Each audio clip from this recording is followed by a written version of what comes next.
أفحسب الذين كفروا أن يتخذوا عبادي من دوني أولياء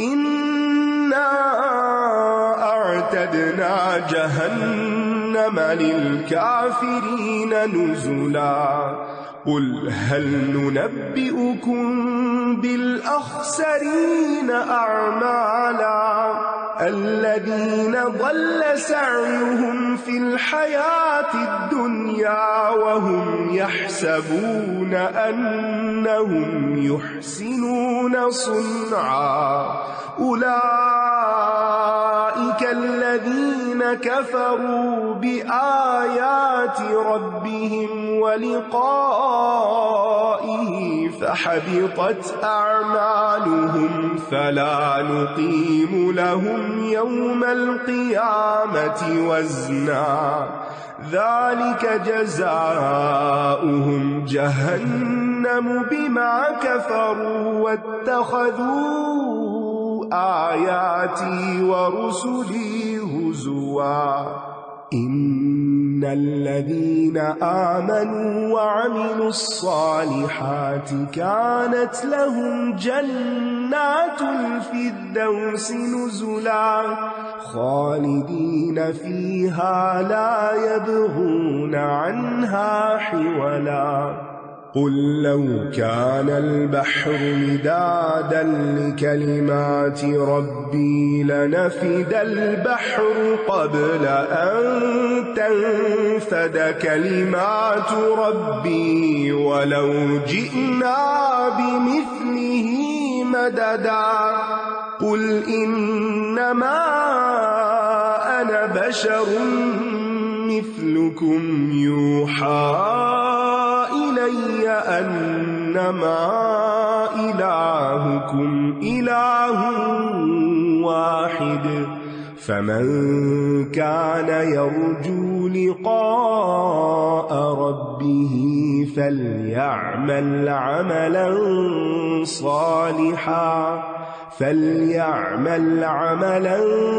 صالحا ولا يشرك بعبادة ربه أحدا۔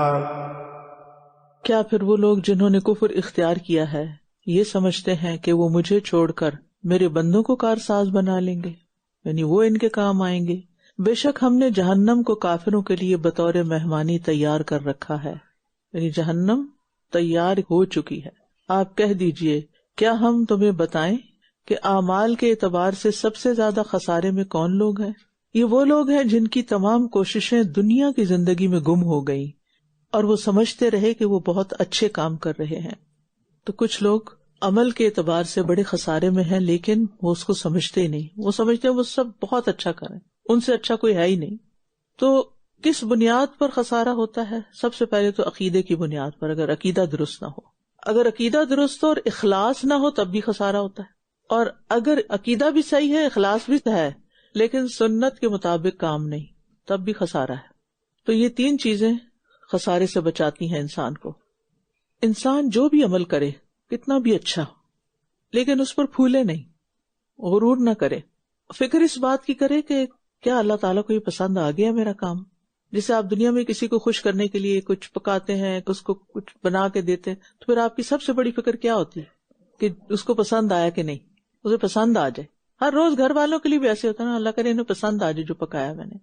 جس کے لیے کیا ہو اس کی پسند مد نظر رکھنا بے حد ضروری ہے۔ دو طرح کے لوگ ہوتے ہیں، ایک وہ جو کام اس طرح کرتے ہیں کہ جس کے لیے کر رہے ہیں اس کو پسند آ جاتا ہے، وہ بہت آگے نکل جاتے ہیں۔ کچھ لوگ محنت بہت کرتے ہیں لیکن وہ جس کے لیے کرتے ہیں اس کی نہ ضرورت ہوتی ہے اور نہ وہ اس کی پسند ہوتی ہے، وہ سب بیکار جاتا ہے، کچھ کام نہیں آتا اس کے، نہ کرنے والے کے وہ تھکنا کام آیا اور نہ جس کے لیے کیا اس کو کسی کام آیا۔ اللہ تعالیٰ کو تو ضرورت نہیں ہے ہماری، لیکن اگر ہم کوئی کام یہ کہتے ہیں کہ اللہ کے لیے ہے تو پھر ایسے طریقے پہ ہو نا، سنت کے مطابق ہو جو اللہ کو پسند بھی آئے، ورنہ تو بیکار ہے ساری محنت۔ اور اپنے عمل پر خوش ہونا اور ڈینگے مارنا یہ انسان کو حق سے اندھا کر دیتا ہے اور انسان کے لیے سخت نقصان دہ ہے۔ انسان کو اپنے لیے محاسبے کی موڈ میں رہنا چاہیے۔ اپنے اعمال، اپنے اقوال، اپنی ذات، اپنی چال ڈال، اپنے سوچنے کا انداز، اپنے ریئیکشنز، عقائد، سب کی اسکروٹنی کرتے رہیں اور ان کو درست کرتے رہیں اور نکھارتے رہیں. اپنی نمازیں، یعنی ہر چیز بہتر سے بہتر کرنے کی کوشش. یہی وہ لوگ ہیں جنہوں نے اپنے رب کی آیات اور اس کی ملاقات کا انکار کیا تو ان کے اعمال ضائع ہو گئے. بس قیامت کے دن ہم ان کے لیے کوئی وزن قائم نہ کریں گے، یعنی برباد ہو گئے، اکارت ہو گئے، بیکار ہو گئے، کچھ فائدہ نہ ہوا انہیں ساری محنت کرنے کا. دنیا کا بڑے سے بڑا خسارہ ہونا کوئی معنی نہیں رکھتا اس کے سامنے جو انسان کو آخرت میں اپنے اعمال کا کچھ صلہ نہیں ملے گا. جب وہ سب سے بڑا خسارہ ہے کہ آپ سمجھتے ہیں میں نیکیاں کر کر کے آگے بھیج رہا ہوں اور آگے ان کا کوئی وزن ہی نہیں، کیونکہ وہ اخلاص پر مبنی نہیں تھی، ایمان کے ساتھ نہیں تھی. یہی جہنم میں ان کا بدلہ ہے، اس لیے کہ انہوں نے کفر کیا اور میری آیات اور میرے رسولوں کو مذاق بنا لیا.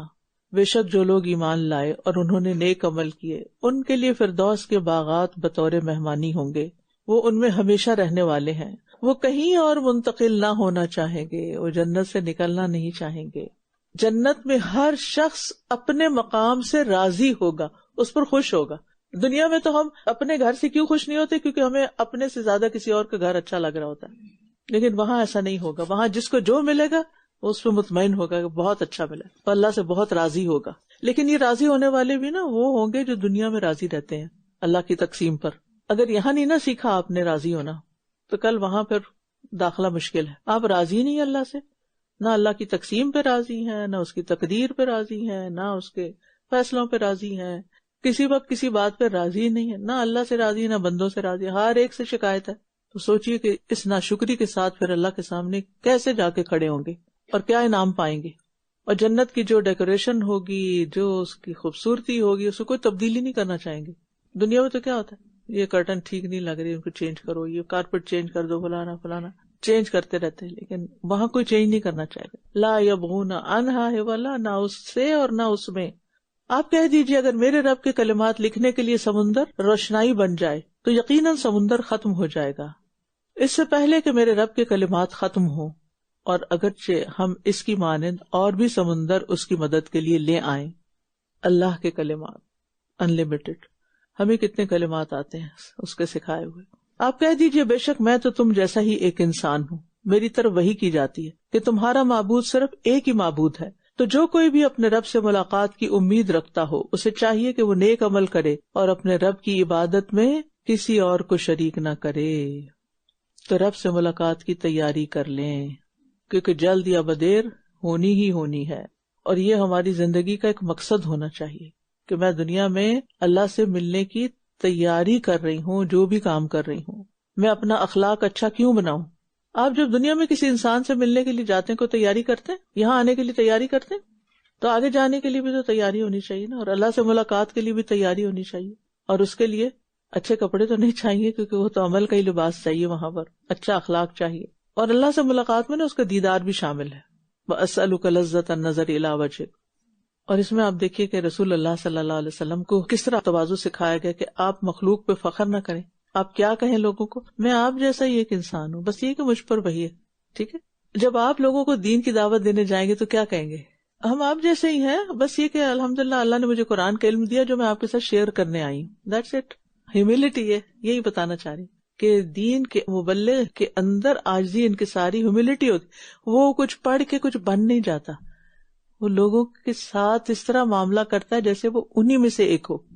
یہ جو کلچر چل پڑا ہے نا کہ کچھ لوگ اپنے آپ کو بہت اہم پرسنالٹی بنا لے، سیلیبریٹی کلچر جس کو آپ کہیں گے، اس سے گریز کرنا چاہیے. لوگوں کے ساتھ کیسا معاملہ رکھے، ایسا کہ جس میں وہ آپ کے ساتھ کمفرٹیبل ہو. ایک روایت کے مطابق سورۃ الکہف کی آخری 10 آیات کا یاد کرنا، حفظ کرنا بھی دجال کے فتنے سے محفوظ رکھتا ہے.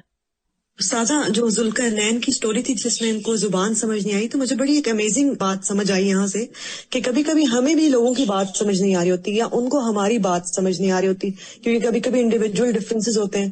تو یہاں سے میں نے اپنے لیے ایک لیسن سیکھا کہ نہ بھی سمجھ آ رہی ہو مگر ان کے ٹیلنٹ کو اللہ کے لیے ابھارنا ہمارا کام ہے، اور پھر اسی اسکل کو جو ان کے اندر ہے ان کو اللہ سے اٹیچ کرنا ہے، کیونکہ ایونچولی ہم نے لوگوں کو اپنے سے اٹیچ نہیں کرنا جیسا بھی ان کا اسٹائل ہے، ان کے اسکل کو ابھار کے اللہ کے ساتھ اٹیچ کرنا جو ہے وہ اصل کام ہے. بالکل، اصل بات یہ کہ ان کو کام لگا دیں. ضروری نہیں کہ وہ آپ کے پسندیدہ ہوں، بڑے محبوب ہوں، تو پھر ہی آپ ان کے ساتھ بھلائی کریں، ہر ایک سے بھلائی کریں. کوئی آپ کے مزاج کے موافق ہے تب بھی، کوئی مخالف ہے تب بھی، کیونکہ آپ کی زندگی کا اصل مقصد یہ ہے کہ لوگ کسی کام کے بن جائیں، اپنی صلاحیتیں استعمال کر کے اپنی آخرت کمائیں. تو پھر اگر ان ریفرنسز میں پڑے رہے کہ اس کو تو میں زیادہ توجہ دوں اور اس کو کم دوں، تو پھر انصاف نہیں ہوگا. جو بھی علم اللہ تعالیٰ نے ہمیں دیا ہے، ہم اپنی صلاحیتوں کو لوگوں کے لیے استعمال کریں، لوگوں کی صرف مادی مدد نہ کریں بلکہ ان کو اللہ کا پیغام بھی پہنچائیں. ہاں، یہ بڑی اہم بات کی آپ نے کہ صرف مالی مدد کرنا کافی نہیں بلکہ انہیں کسی کام کا بنائیں. کیونکہ مالی مدد کا ہم رحم کھا کے کسی کو سپورٹ دے دیتے ہیں، چلے ٹھیک ہے دینی چاہیے ضرورت کے وقت، وہ بھوکا ہے کھانا کھلائیں، کپڑا چاہیے دیں اور ضرورتیں پوری کریں اس کی، لیکن اتنا کافی نہیں ہے. انہیں کسی کام کا بنائیں. یہ کسی پر آپ کی سب سے بڑی مہربانی ہوگی کہ وہ کچھ کرنے کے قابل ہو جائے. اس کے اپنے پاؤں پہ کھڑا کریں، اس کے ایمان کو مضبوط کریں، اس کے علم میں اضافہ کریں، اس کی سکلز کو پہچان کے اس کو کام دیں، کام میں لگائیں. استاذہ جی، یہ جو ہم نے سیکھا کہ بار بار ملامتیں کرنا، محبتیں ختم ہو جاتی ہیں اس سے. اور رشتوں میں اگر ہم دیکھیں، شوہر بیوی کا رشتہ ہو یا بچوں کے ساتھ ہمارا رشتہ یا کسی کے ساتھ بھی، دوستوں کے ساتھ بھی جو معاملات ہیں، وہی کچھ 4-5 عادتیں ہوتی ہیں جو ہمیں اریٹیٹ کر رہی ہوتی ہیں اور ہم انہیں کو بار بار ٹوک رہے ہوتے ہیں. تو اگر ہم ان پہ صبر کرنا سیکھ جائیں، رک جائیں ان پہ ملامتیں کرنا، تو ہمارے رشتے اور بہتر ہو سکتے ہیں. بالکل. ہم چاہتے ہیں بچوں کی اصلاح ہو جائے، لیکن ہم ملامت کرنے سے باز نہیں آتے. ان کو جتنی ملامت کرتے اتنی وہ اور دور جاتے ہیں، تو پھر اصلاح کہاں سے ہوگی؟ تو تھوڑا سا صبر کر کے رک جائیں اور ان کو قریب کر لیں، ٹرسٹ بلڈ کریں اور پھر اس کے بعد کوئی نصیحت کریں. استاذہ یہ ہے نا، وَكَانَ أَبُوهُمَا صَالِحًا، یعنی انسان اگر خود نیک ہوگا نا تو اللہ تعالیٰ اس کی لیگیسی کو بھی چلاتا رہے گا. یعنی اس کے مرنے کے بعد بھی اس سے متعلق چیزوں کی حفاظت ہوتی رہے گی. اگر بعد میں ہوگی تو کیا زندگی میں وہ نہیں کرے گا؟ کرے گا. ہماری خلوص میں کچھ کمی ہوتی ہے. استاذہ جی، یہ جو ذوالقرنین کی بات آ رہی تھی کہ جو وہ بار بار کہہ رہے ہیں کہ مجھے میرے رب نے جو دے رکھا ہے وہ بہت ہے، اسی طرح یہ میرے رب کی رحمت ہے، کام کرنے کے بعد بھی یہ کہہ رہے ہیں، تو اس میں وہ ایک حدیث یاد آ رہی تھی کہ جیسے ایک حدیث کا مفہوم ہے کہ اللہ عز و جل جس شخص کو مسلمانوں کے امور کا والی یا ذمہ دار بنائے اور پھر وہ ان کی ضروریات، حاجت مندی یا ان کی فقیری میں ان سے ملنے سے گریز کرے، تو پھر اللہ تعالیٰ بھی اس سے حجاب فرمائے گا جبکہ وہ خود ضرورت مند ہوگا. تو یہ جو بات ہے نا کہ جس کی جو ضرورت ہو، جیسے بھی بات ہو رہی ہے، کوئی مالی ضرورت ہے، کوئی علمی ضرورت ہے، کوئی خدمت کی ضرورت ہے، تو اس وقت جو منہ موڑے، اور یہ تو گھر میں بھی اپلائی ہوتا ہے یہ رول، اور پھر کہیں دارے میں بھی یعنی جو ہوتا ہے. آپ کسی کو دے سکتے ہیں، دینے پہ قادر بھی ہیں، اور پھر غفلت کی وجہ سے یا کسی ضد کی وجہ سے آپ اس کو نہیں دیتے، تو پھر سوچ لینا چاہیے کہ کیا ہوگا اس کا. سورت مریم. سورت مریم مکی سورت ہے. اس کی کل 98 آیات ہیں. ترتیب کے اعتبار سے 19 نمبر پر ہے. نزول کے اعتبار سے 44 نمبر پر ہے. اس سورت کا نام مریم ہے اور اس کے علاوہ کاف ہا یا عین صاد بھی جو سورت کے شروع میں آیا. سورت کا مقصد اللہ تعالیٰ کی رحمت کے مظاہر کو بیان کرنا ہے کہ اللہ کتنا مہربان ہے، جیسے نیک اولاد کا عطا ہونا، اور اللہ کی بہت سی رحمتیں آپ کو نظر آئیں گی جو اللہ نے اپنے خاص بندوں پر کی. اور یہ سورت کی خاص خصوصیت ہے کہ یہ ایک عورت کے نام پر ہے. النساء تو ہے ہی ساری عورتوں کے نام پر، لیکن یہ ود نیم ہے مریم، اور اس میں الرحمن کا لفظ 6 مرتبہ آیا ہے. اور یہ سورت کسی تمہید کے بغیر ڈائریکٹ شروع ہو جاتی ہے قصے سے. جعفر بن ابی طالب نے حبشہ کے بادشاہ نجاشی کے سامنے یہی سورت تلاوت کی تھی جس سے وہ اسلام لے آیا تھا.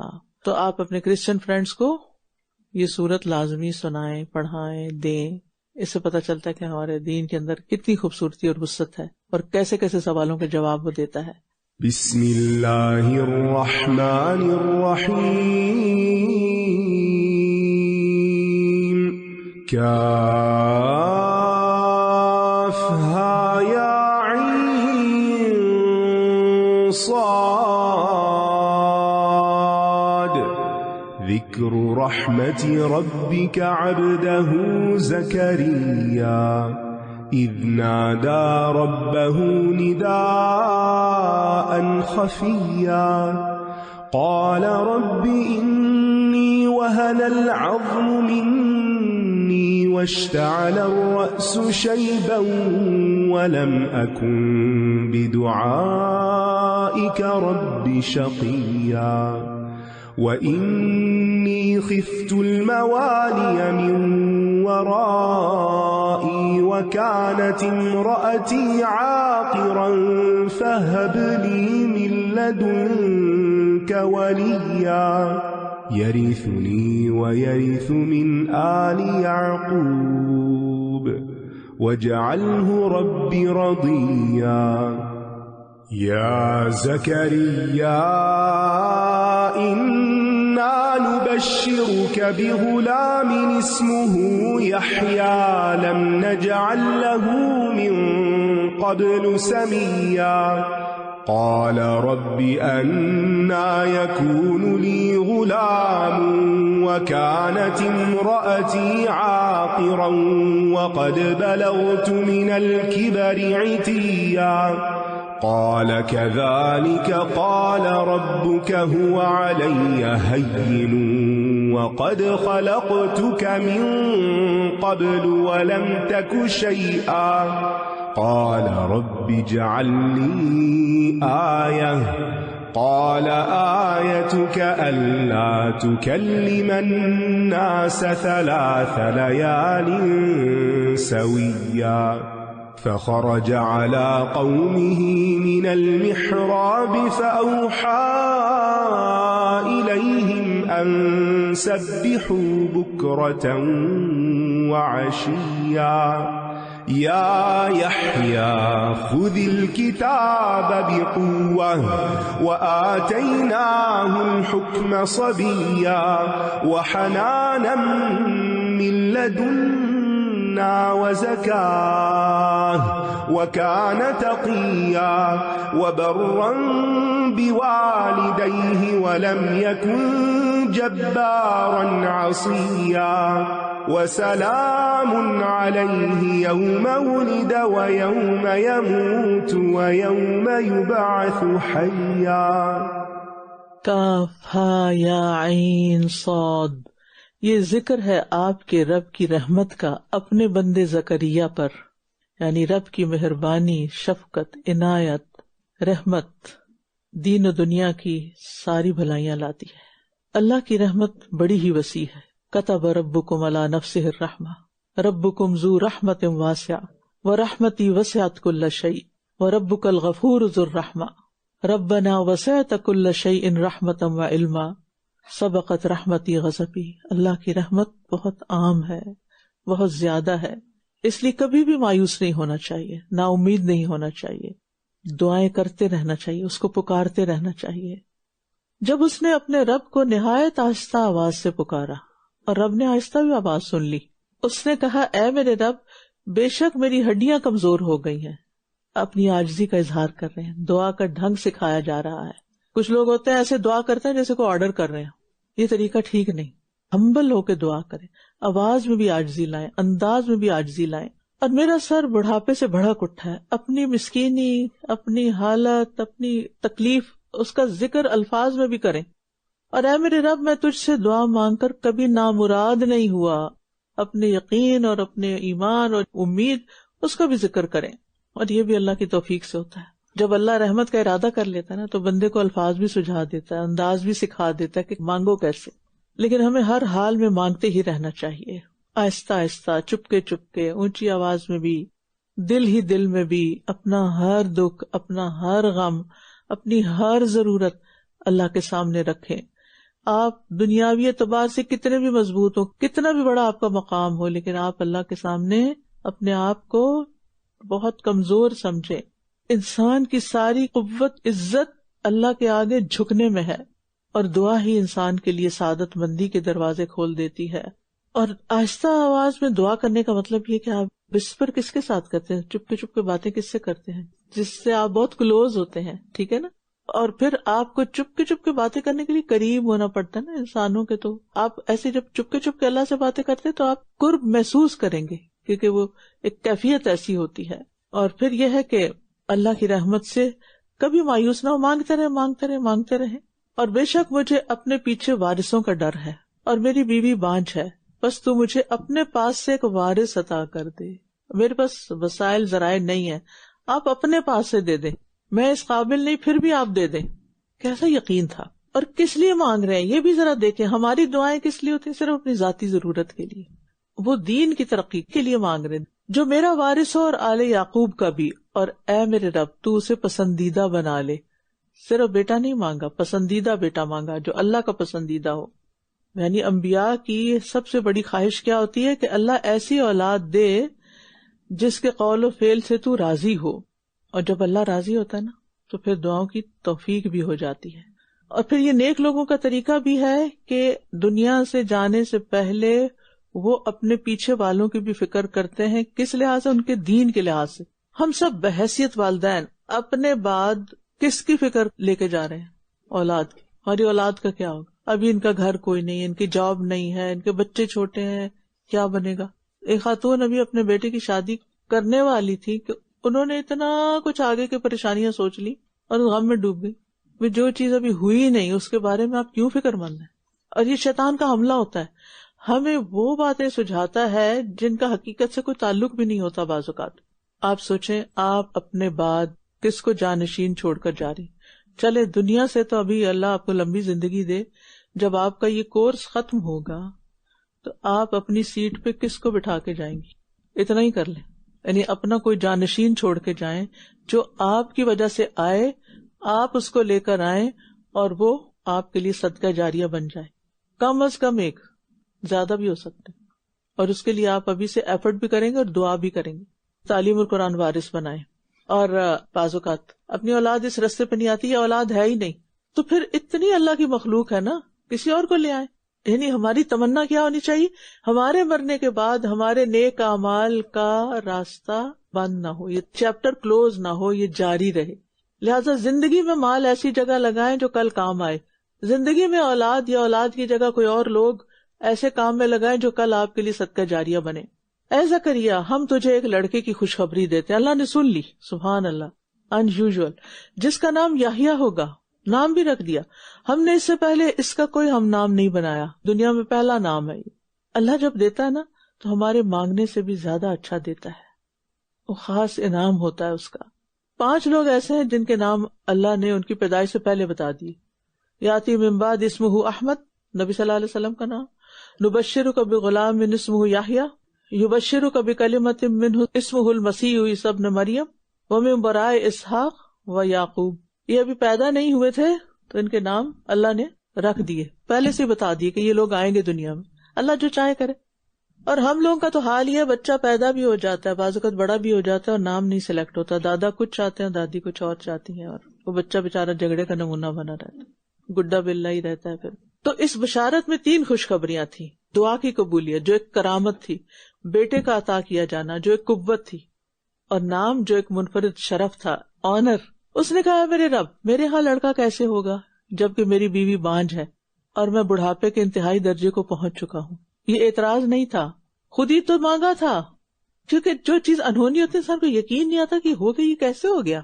بس مزید اطمینان کے لیے، جیسے ابراہیم علیہ السلام ایمان رکھتے تھے لیکن مزید یقین اور اطمینان کے لیے. وَلَٰكِن لِيَطْمَئِنَّ قَلْبِي، یہاں بھی وہی چیز ہے، لِيَطْمَئِنَّ قَلْبِي. یعنی انوکھی چیز مانگنے پہ تعجب نہیں تھا، جب خوشخبری ملی تو تعجب ہو گیا. کیا چیز ہے نا انسان. خود انسان کے اپنے اندر تضادات ہوتے ہیں. ہم ہی ہوتے ہیں ایک وقت میں کوئی ایک بات کر رہے ہوتے ہیں اور دوسرے وقت میں بالکل اس کے اپوزٹ کر رہے ہوتے ہیں، ہے کہ نہیں؟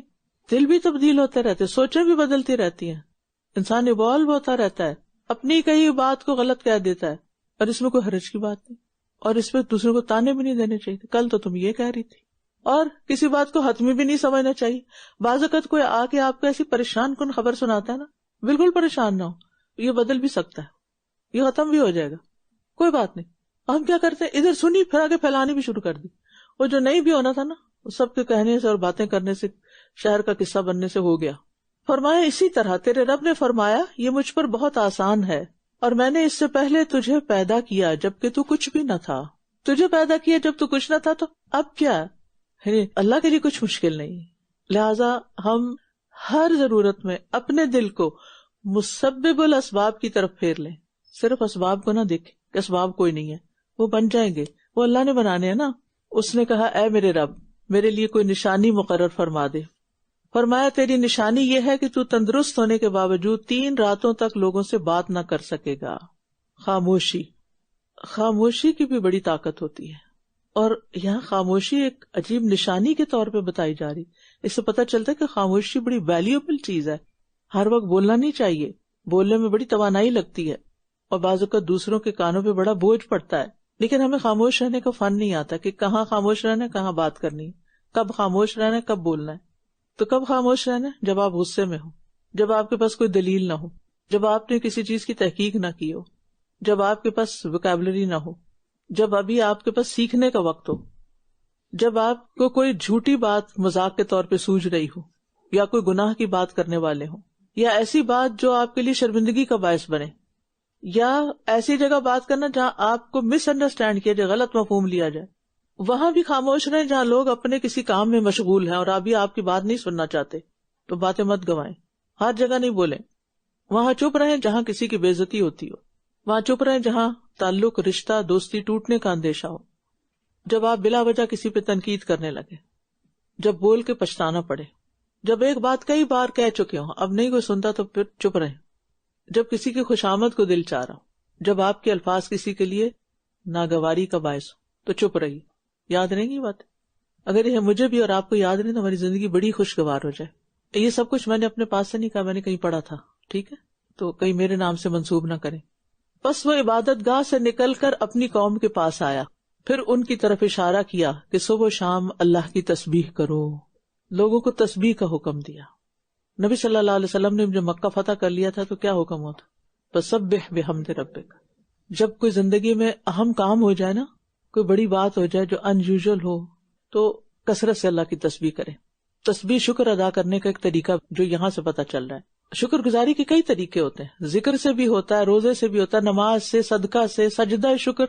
اور پھر یہ کہ فخرج علی قوم من المحراب، اس سے پتہ چلتا ہے کہ عبادت کے لیے کوئی خاص جگہ مقرر کر لینا اور اس میں وقت گزارنا یہ بھی بڑے فائدے کا ہوتا ہے، خاص طور پر اعتکاف میں. اعتکاف خلوت کی عبادت ہے. آخری عشرے میں سوشلائزنگ کم کر دیجئے.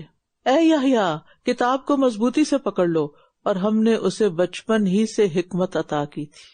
وہ ابھی پیدا نہیں ہوئے، اس کی بات ہو رہی تھی، اب وہ جوان ہو گئے تو ان کے بچپن کی بات ہو رہی ہے.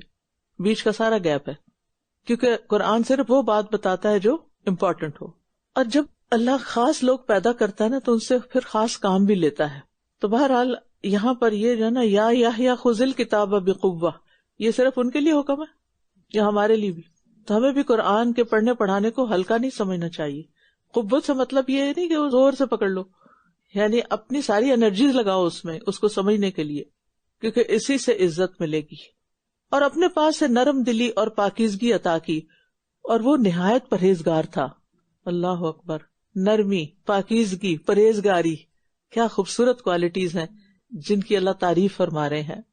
حنان من لدنا، حنان یعنی ایسی محبت کہ جس کے اندر یعنی دل کی ایک رقت بھی پائی جاتی ہے نا. اس کی وجہ کیا تھی؟ جب یحییٰ علیہ السلام دنیا میں آئے تھے تو ان کے پیرنٹس انتہائی بوڑھے تھے. تو جب پیرنٹس بہت بوڑھے ہو جاتے ہیں تو پھر اس نرمی کے اندر ایک رقت بھی آ جاتی ہے نا، ایک رحم بھی آتا ہے، وہ حنان ہے. لیکن افسوس یہ کہ ہمارے مزاجوں میں حنان کی کمی ہو گئی ہے اور سختی زیادہ پائی جاتی ہے.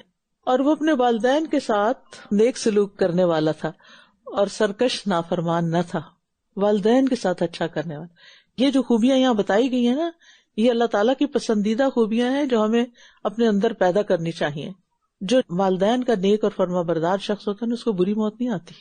جو رحم دل بچے ہوتے ہیں والدین کے بھی پسندیدہ ہوتے ہیں اور اللہ کے بھی پسندیدہ ہوتے ہیں. اور سلام ہے اس پر جس دن وہ پیدا ہوا اور جس دن وہ فوت ہوگا اور جس دن وہ دوبارہ زندہ کر کے اٹھایا جائے گا. ان 3 وقتوں میں سلامتی کی بات کی گئی ہے، کیونکہ جب سلامتی ہوتی ہے نا تو پھر خوف دور ہو جاتے ہیں. یہ 3 اوقات ایسے ہیں جس میں بڑی وحشت ہوتی ہے. جب بچہ دنیا میں آتا ہے خود سوچے کہاں سے نکل کے کہاں آ گیا، کس اندھیری کوٹڑی سے اتنی بڑی دنیا میں آ گیا. وہ وقت اس کے لیے وحشت کا وقت. جس دن وہ مرتا ہے دنیا چھوڑ کے واپس جا رہا اندھیری قبر میں، وحشت کا وقت ہے. اور پھر اندھیری کوٹڑی سے دوبارہ اٹھنا قیامت کے دن، وحشت کا وقت ہے. ہم سب کو بھی موت اور قیامت کے دن اٹھنے کی وحشت سے پناہ مانگنی چاہیے، اللہ کی مدد طلب کرنی چاہیے. تو اللہ تعالیٰ نے یحییٰ علیہ السلام کو ان 3 مواقع پر عزت بخشی اور ان کو سلامتی عطا کی، ان کی وحشت دور کر دی. اللہ ہماری بھی دور کر دے.